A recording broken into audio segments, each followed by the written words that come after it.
hello on behalf of myself and the other beautiful ambassadors and the staff at the USA Fibroid Center. We welcome you tonight.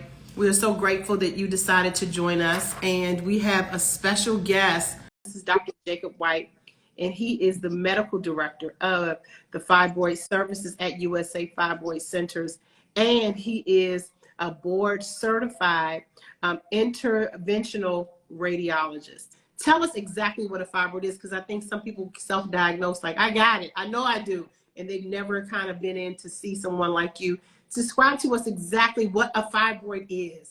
Let's start at the beginning. Fibroids, very simply, are growths in the uterus, okay? They have to be in the uterus, they're nowhere else, and they're a growth. Usually, they're comprised of hard muscle, but they can have other things inside of them as well, like calcium or liquid or something like that. But in the end, it's just a simple growth inside the uterus. They're very, very common, like you said. Up to 80–90% of Black women, up to half of all women will get them at some point in their life. And the important thing to say is that fibroids are benign. They're not cancer, they're benign. So when somebody says, oh my gosh, I have a growth, it's okay. Fibroids are not cancer. There is such a thing as uterine cancer, but that's not what a fibroid is, okay? So we have fibroids. It's a growth in the uterus. They are benign. And they usually come in groups. There are a few people who have one fibroid, but usually it's either zero or a few, okay? And then once somebody has fibroids, these fibroids start to grow. And as they grow, they cause all sorts of symptoms, which we can get into.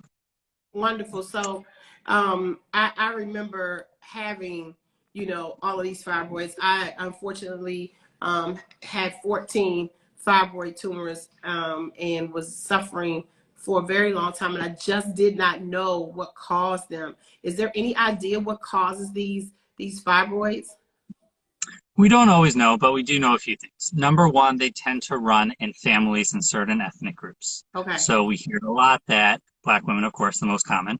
Also, my mom had it, my aunt had it, my grandmother had it. It's the type of thing that we hear a lot, Gotcha. that it tends to run in families, okay? And then there are certain conditions that are loosely associated with it, but otherwise, we don't always know sometimes why fibroids grow. So it doesn't have anything to do with what we're eating, because I keep hearing all of my girls who really gravitate to a naturopathic, homeopathic kind of lifestyle and diet. They always say, Kym, if you didn't eat meat or if you eat too much sugar, you could potentially increase your, risk of getting the fibroids. Is that true? It's hard to know exactly, but we do know one thing, that fibroids grow with hormones, right? So fibroids grow when hormone levels are high in the 20s and 30s. Mm-hmm. Then in the 40s, the hormones start to drop, the fibroids kind of stop growing. And then in 50s and beyond, in menopause, the hormones drop and the fibroids shrink all on their own. That's the general life cycle of fibroids. And so we know there are some foods that are associated with different hormone levels. And that's those red meats, Mm-hmm. alcohol, soy products, chocolates, caffeines, those sorts of things. It's not like you cut these out and your fibroids will disappear, but there seems to be a connection between the two. When do we first see them? Because I think I remember having heavy periods as early as like 13 and 14 years old. I don't know if I had a fibroid because I wasn't diagnosed with fibroids until later in life. So I could have very well had it for a very long time. So how early can we see fibroids in us? Usually it takes a few years for fibroids to grow, so it's unusual to have a teenager with fibroids, but women in their 20s all the time, every day we see them in our office. Also, the symptoms will happen as the fibroids grow. So there's no fibroids, then eventually the fibroids start to grow, but they're so small that they don't cause problems, but it's entirely possible that there are teenagers walking around with fibroids, absolutely. If I have a fibroid, what does that look like? Describe to us what they look like so that maybe these, all age groups that are watching us, they can say, hey, maybe I fall into this category of description that you just named. All right. So like I said before, a fibroid is a growth in the uterus. And generally, symptoms, what you'll feel, will come down to one of two things. Either bleeding symptoms or what we call bulk-related symptoms. Bleeding is easy. Fibroids tend to cause heavy menstrual bleeding. Okay? That's it. Too many days, too many pads per day, however you want to describe it, but too much bleeding, more than typical. That's number one. Number two, when we talk about bulk symptoms, as the fibroids grow, they start pushing on things. They can push on the bladder, and then you'll pee a lot. They can push on your back and cause back pain. They can push on a nerve that goes down your leg and cause leg pain, constipation, all sorts of different symptoms. As the fibroids grow, they kind of push on things, which makes it harder to diagnose because they can push on anything. So there are so many different symptoms that can be caused by fibroids. So it's just real simple. If you think you might have fibroids, if you think you have one of these symptoms, simply get it checked out. An ultrasound is quick and easy to do. We can do it in the office. And we can see, do you have fibroids? Do you not have fibroids? So how soon should a woman go and get checked out for fibroids if she's experiencing any of these things? Should she wait, a certain amount of time? Because I heard you say even as, early, when you start off a period early, you need to wait a few years. So is that the same thing if you have any of these symptoms, or should you go in immediately? What do you suggest? Well, fibroids are not an emergency, but there's no age that's too aged to be screened for fibroids. Okay. It really goes, we don't treat a number, we don't treat a picture, we don't treat an ultrasound picture, or we don't treat an age number. We treat a patient. And if there's a patient who has an issue, then we'll look at the patient, investigate it, and see what we can do. So there's no age cutoff, but it's so easy to get screened. Just quick ultrasound, and you can see if you have fibroids or not. There are women who are on here who I want to really encourage to get a consultation before they even get to a procedure. Tell us how that consultation goes, because for some reason, Dr. White, everyone that we're talking to right now, maybe about 50% of them won't call in for a consultation and have these symptoms. They won't take the steps to call in and just find out the truth. Why do you think that is? What is it? There's a little bit of a stigma around fibroids. These types of things are things that we don't talk about socially as much, and we should. I wish there wasn't a stigma. I don't know. I don't have the best answer for that question, but for whatever reason, it's just not talked about. People don't want to talk about it, or they feel awkward about it, or something like that, or they're hiding something. There's no reason to. Fibroids are really common. They're not, they're treatable. I don't know, but that's part of what we're doing here. That's what we do at Fibroid Fighters and USA Fibroid Centers, everything we can to get the word out. So more and more people are talking about it. But is there any way to manage and maintain hormone levels until they can get, seen by a doctor? Is there anything they can do at home, or is it something that needs to be regulated by a physician? There's not really something you can do at home, aside from what we said, some other diet things. There's not a lot of hormone regulation you can do at home. There are a whole slew of medications, such as birth control pills, an IUD, a Lupron shot, all these sorts of things that can try to kind of trick the fibroids into thinking there's different hormone levels and try to shrink them down and stop the bleeding and that sort of thing. Those are more temporary fixes. They're not something that can, it's not something that you can do forever, but those are kind of more temporary solutions to fibroids. Those are hormone levels. In terms of permanent solutions for fibroids, it's one of two things. It's surgery, which is removing the fibroids, or embolization, which is shrinking the fibroids. That's what it comes down to. And surgery, it's a big deal. Cut a patient open, remove fibroids, or remove the whole uterus. So just the fibroids, that's called a myomectomy. Removing the whole uterus, that's called a hysterectomy. But that's a big surgery. There's a big scar in the hospital a day or two. You're recovering for a few weeks. It's a big surgery. And so more and more we've gone over to this procedure called embolization, UFE, Uterine Fibroid Embolization, which is a great way of managing the fibroid symptoms. It's much, much easier than surgery. There's no cutting, no scars, just one little injection, either in the arm or the leg.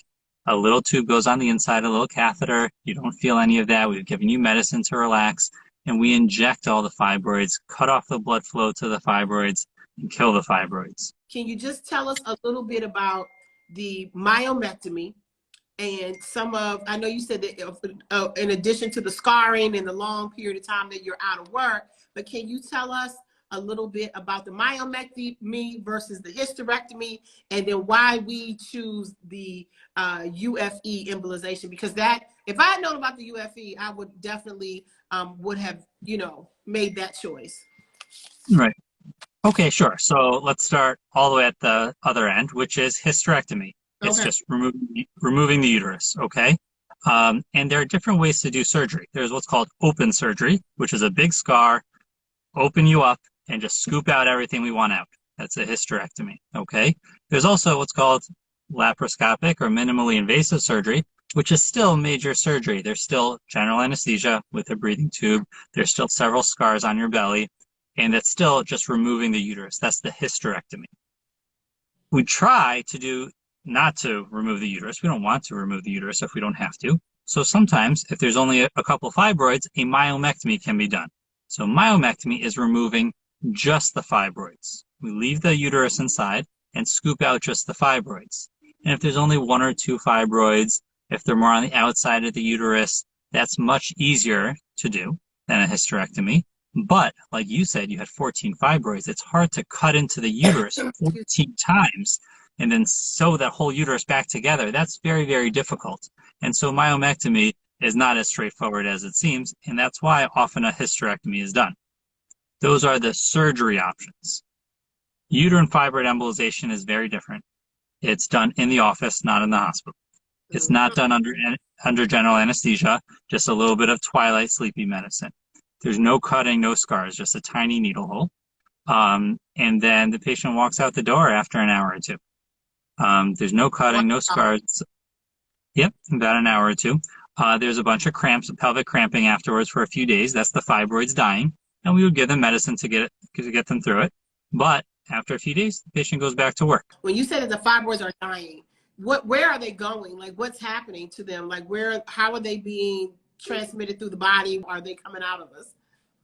All right, well, fibroids are living, breathing growths inside the uterus. And when we do the embolization, we cut off the blood flow to the fibroids. If they can't get blood, they can't get oxygen, then the fibroids, they actually die. They no longer live without the blood, without the oxygen.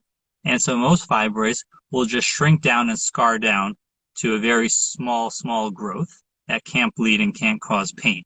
So we control the symptoms. Occasionally, a fibroid is so close to an area you mentioned before, the endometrium, the middle part of the uterus, that after an embolization, a couple weeks later, pieces of fibroid can pass vaginally, but that's not the typical. Usually it just shrinks down inside the body. Wow. So this is really revolutionary. So, I'm just wondering, with this kind of technology, do they come back? Well, the fibroids that we kill do not come back. They shrink down and they never grow back. It's always possible to grow a new fibroid, but that's always possible with anybody, right? Even a myomectomy, you remove some fibroids, it's always possible to grow a new one. But again, like you said before, that usually takes a few years, 5 years, 10 years, before a fibroid will become symptomatic.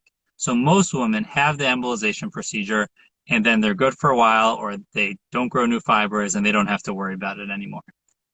Got you. That's amazing to me. So let me ask you this. So after you have a hysterectomy, can they go back? Because I feel like I don't have any bleeding, but I still feel like at certain times of the month, I still feel like, and I had a partial hysterectomy.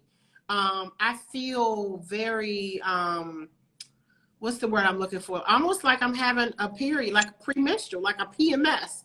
Like I'm moody, I'm crampy. I just feel like my body is still kind of going through the motions because I still have, if I had a partial hysterectomy, I still have my uterus is gone, but the ovaries. The ovaries are still here. All right.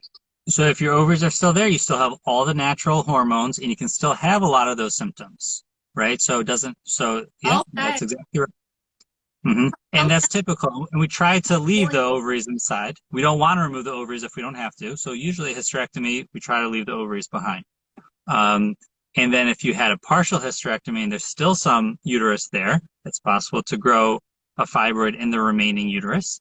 And then the other piece, well, yeah, any uterine tissue can grow a fibroid. So a partial hysterectomy can grow a fibroid. Complete hysterectomy cannot. And then the last piece is with a hysterectomy, there's a bunch of scarring inside, and things are sticking to each other and pulling on each other. And that's what scars do. And that can also cause some pain down the line. If you have a uterus, you can form fibroids. It's definitely possible. How affordable is a surgery like UFE? When we talk about UFE, when we talk about medicines, hormones, none of this is experimental. It's all FDA approved. It's all been done for decades and decades. UFE was started in the 90s. None of this is new and experimental, right? So this is all well established, and therefore all of these things are covered by insurance. and almost every insurance, Medicare, Medicaid, managed plans, commercial plans, everything should be covered, okay? And so what you need to do is have a consultation and see, and then we run the benefits, and and UFE is definitely covered. It's so easy to get screened. There's so many women with fibroids. There's so many symptoms and so much work lost and life lost from fibroids that how can you afford not to do it? So at USA Fibroid Centers, we do both in-person and telemedicine. We're in 10 or 12 states now. We're all over. I'm based in New York City, but we have offices all over. We'll see you over the internet, telemedicine. We'll do it in person. You come in, we do an ultrasound. We'll see if you have fibroids. We'll see where they are. And then we'll talk. You'll meet with a fibroid specialist and talk about what that means, if they have to be treated, what the treatment options are. And then we go from there.